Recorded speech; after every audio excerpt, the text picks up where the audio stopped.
Até porque, né, Raquel, o que rege a legislação do nosso país, por enquanto, ainda é a nossa Constituição, não é a Bíblia, né? Com todo respeito aos cristãos, inclusive eu frequento igrejas, já frequentei a igreja católica, frequento também com minha família igrejas evangélicas, não é essa a questão aqui, mas é uma questão de respeitar a Constituição e o Estado laico. E diante dessas manifestações, Raquel, o que você conseguiu apurar sobre o Lira e a bancada evangélica também? Haverá recuos? Você tem essa apuração? Boa tarde para você. Boa tarde, Diego. Tem sim.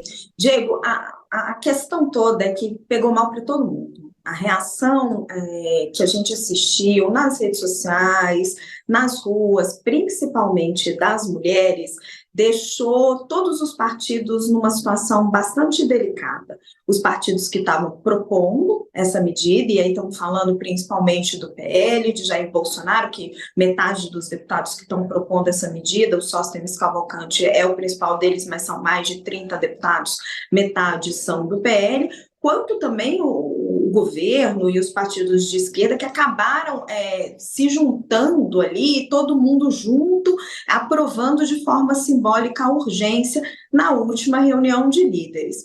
Então, é um assunto que o que está se sentindo agora é que está sendo ruim para todo mundo, porque tem deputado pressionado pela bancada evangélica, tem deputado pressionado pela Igreja Católica, a Igreja Católica também tem uma influência muito grande entre os deputados, e ninguém está querendo muito se posicionar nesse tema. Então, o que eu apurei é que o presidente da Câmara, Arthur Lira, na próxima reunião de líderes amanhã, vai tentar pegar aí o feeling das lideranças partidárias para poder adiar a votação do mérito desse projeto. E aí você vê como que às vezes é delicado esse jogo político e como que a reação popular, a reação da opinião pública acaba fazendo diferença. Porque nós assistimos uma semana atrás a votação da urgência, que é você atropelar todos os ritos da Câmara, atropelar, passar pelas comissões sendo aprovada em 23 segundos, e agora todo um movimento para você retardar a votação desse projeto porque está pegando mal. Então, a ideia amanhã, na reunião de líderes, é ter uma convergência para jogar a apreciação do mérito da questão. E aí, o que é o mérito? Você igualar o aborto após 22 semanas ao homicídio, você considerar a mulher estuprada, a menina que não conseguiu fazer um aborto até 22 semanas, que no Brasil é um processo delicado, porque ela enfrenta dificuldades dentro da família, ela enfrenta dificuldades com os médicos, ela enfrenta dificuldades com as autoridades policiais, enfim, um processo todo delicado. A mulher que não conseguiu ao homicídio, a tendência agora é você encontrar algum acordo ali entre os líderes para jogar isso para depois das eleições municipais, porque aí nenhum deputado tem que se indispor, nem com a igreja evangélica, nem com a igreja católica, e também não precisa enfrentar a resistência que a gente está vendo do movimento feminista e das mulheres de forma geral, porque o que provocou tanta reação contra esse projeto, e isso é muito importante a gente frisar, que nós não estamos falando de um projeto que vai ampliar as condições ao aborto no Brasil. Nós estamos falando de uma retirada de direitos, a um projeto que ia criminalizar a prática do aborto legal em casos de estupro, em casos da mulher estar correndo risco de vida, em casos do feto que não é viável na gestação mais avançada. É isso, esse entendimento do que tinha dentro do projeto, que provocou toda essa reação da sociedade, aí levou o governo a mudar de posição, está levando o presidente da Câmara, Arthur Lira, a botar um pé no freio e a bancada evangélica a se mover. A gente vê ainda o Sóstenes Cavalcante batendo o pé ali, que não, vai votar, fazendo um enfrentamento político, mas ele também já se move um pouco, deslocando um pouco a discussão para os métodos do aborto, e aí eu chamo vocês a atenção também para a discussão que está acontecendo no Supremo Tribunal Federal, que é a liminar do ministro Alexandre, da sistolia fetal. Essa discussão vai passar por ali também.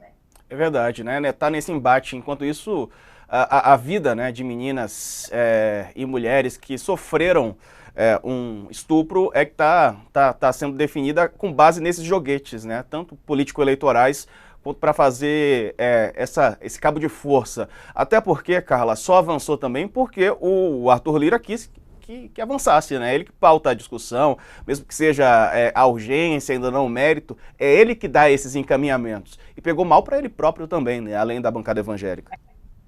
Ele pautou porque ele prometeu pautar, e é isso, ele está cumprindo um acordo que ele prometeu lá atrás na reeleição dele. Aí, quando a gente fala, citando também essa questão do Supremo, que a Raquel coloca, acho importante também a gente ampliar o debate e ver que o próprio Conselho Federal de Medicina fez uma norma pautando essa questão das 22 do aborto após as 22 semanas, que daí o PSOL foi lá questionar no Supremo Tribunal Federal, e aí o Alexandre de Moraes dá uma liminar e acelera, de certa forma, essa discussão no Congresso, né? Então, há vários atores da sociedade, né, incluindo aí também essa parte do CFM, que acaba culminando com o holofote nessa pauta. Agora, é evidente que a mobilização nas ruas, e aí também, de novo, quando eu lembrei da questão do Eduardo Cunha, é interessante a gente ressaltar que os protestos, eles foram direcionados ao presidente da Câmara, Arthur Lira, né? Existia ali cartazes, Lira, menina não é mãe, Lira, enfim, estuprador não pode ser mais beneficiado do que uma vítima, enfim, tinha ali um direcionamento ao presidente da Câmara, como foi lá atrás com o Eduardo Cunha. E isso, a gente que conhece o presidente da Câmara, mexe com o brio dele, e aí sim, pega, porque o Lira tem ele tem um mandato até 2025, né? Além dele querer fazer o sucessor, ele tem aí pela frente um desafio político que a gente ainda não sabe qual que vai ser o caminho, mas eventualmente ao que se caminha é uma eleição dura para ele no Senado, onde ele tem que fazer acenos à direita, mas ele precisa também conquistar o voto ali, não está garantida essa vaga dele. Então, são muitas peças nesse xadrez, por isso esse tema polêmico, quando mobiliza a sociedade, ao mesmo tempo que ele não pode largar a mão da promessa que fez a bancada evangélica, ele também não pode ir contra a opinião pública dessa forma, porque ele vai ter uma eleição pela frente em breve, uma eleição difícil, fora a questão da eleição interna que ele quer fazer o seu sucessor para manter a influência aí em relação aos deputados. Enfim, é um jogo difícil, um tema complicado, complexo, sempre que mexe com muita gente, mas muito importante, de novo eu ressalto, é importante que mulheres se unam, importante que os homens deem espaço e força para as mulheres, porque nós temos que lutar pelos direitos já adquiridos e pelo não retrocesso, Diego. Exato.